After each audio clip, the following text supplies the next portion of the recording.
జాతీయ రహదారి NH-16 హైవేపై మనం ఉన్నాం. ఇది అవంతి కాలేజ్ ఏరియా తగరపలస. ఇక్కడి నుంచి మన ప్రయాణం ఆనందపురం వరకు సాగుతుంది. విశాఖ జిల్లాలో ఉన్న తగరపలస నుంచి మనం హైవే మీద ప్రయాణం చేస్తున్నాం. మీరు చూస్తున్నారు NH-16 హైవే. ఇప్పుడు తగరపలస ఉన్న నది గోస్త నదిపై మన ప్రయాణం సాగుతుంది. ఈ బ్రిడ్జి 1979లో కట్టడం జరిగింది. తర్వాత కొత్తగా కట్టడం జరిగింది. మీరు చూస్తున్నారు NH-16 హైవేపై మన ప్రయాణం సాగుతుంది. ఎంత త్వరగా అభివృద్ధి చెందింది అంటే ఒక హైవే వేయగానే ఆ చుట్టుపక్కల ఉన్న గ్రామాలన్నీ పట్టణాలు అయిపోవడం మనం చూస్తున్నాం. ఆసియాలోకెల్లా అతివేగంగా అభివృద్ధి చెందిన నగరం విశాఖపట్నం. ఆ విశాఖపట్నంలో ఉన్న తగరపలస నుంచి మన ప్రయాణం సాగుతుంది. మీరు చూస్తున్నారు NH-16 హైవేపై మన ప్రయాణం.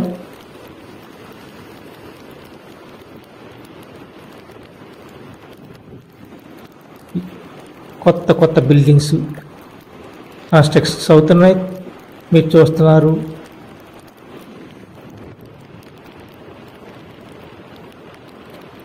వంపులు తిప్పులు తిరిగే రోడ్డులో మన ప్రయాణం సాగుతుంది. బుడి వాన, చిటపట వాన, చినుకుల్లో మన తడుస్తూ మన ప్రయాణం సాగుతుంది. ఇబ్బంది కలిగినా సరే మన ప్రయాణం ఎక్కడ ఆగడం లేదు, సాగుతూనే ఉంది.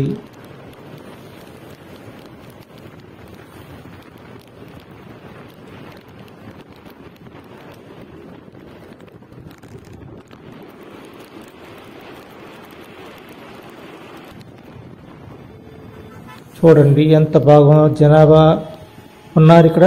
కాలేజీలు, స్కూల్స్ కూడా మనం చూస్తున్నాం హైవే పక్కన ఉన్న.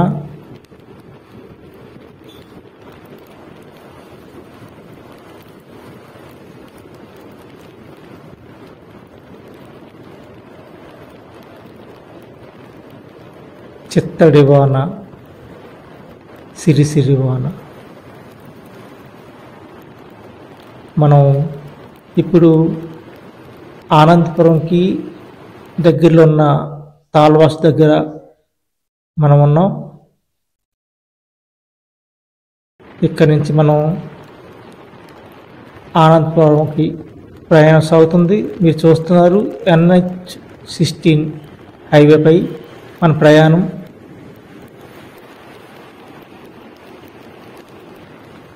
చిటపట చిలుకల మధ్య మన ప్రయాణం సాగుతుంది. మీరు చూస్తున్నారు NH-16 హైవే రోడ్డుపై మన ప్రయాణం.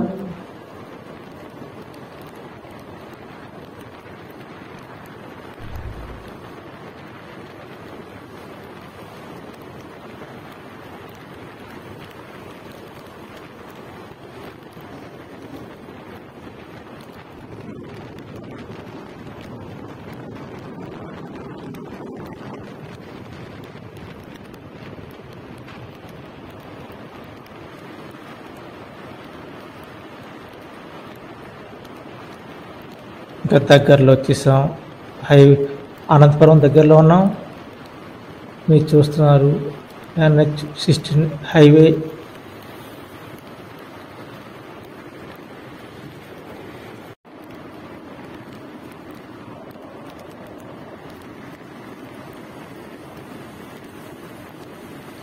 ఈ రోడ్డు కట్టడం వల్ల ట్రాఫిక్స్ చాలా వరకు తగ్గింది చెప్పాలా, రద్దీ.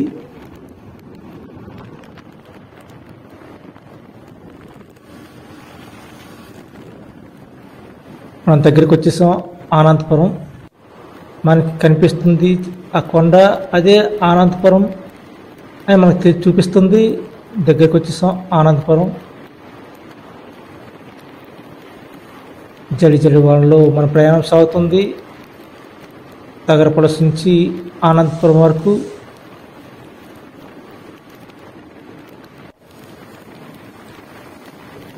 మీరు చూస్తున్నారు NH-16 హైవేపై మన రోడ్డు ప్రయాణం.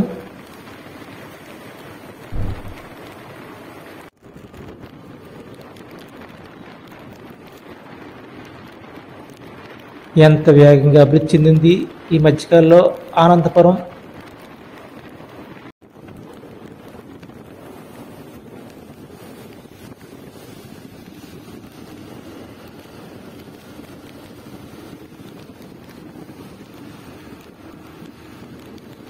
వచ్చేసాం అనంతపురం. ఇంకా 1 నిమిషంలో అనంతపురం చేరుకుంటున్నాం. ఇక్కడ 2 లైన్లు ఉన్నాయండి. ఒకటి లైను విశాఖపట్నంకి వెళ్ళిపోతే ఒక పక్క అనకాపల్లికి వెళ్తుంది. అది మీరు చూస్తున్నారు చూడండి. ఈ పక్క చూస్తే విశాఖపట్నం వెళ్ళే దారి, ఇటు చూస్తే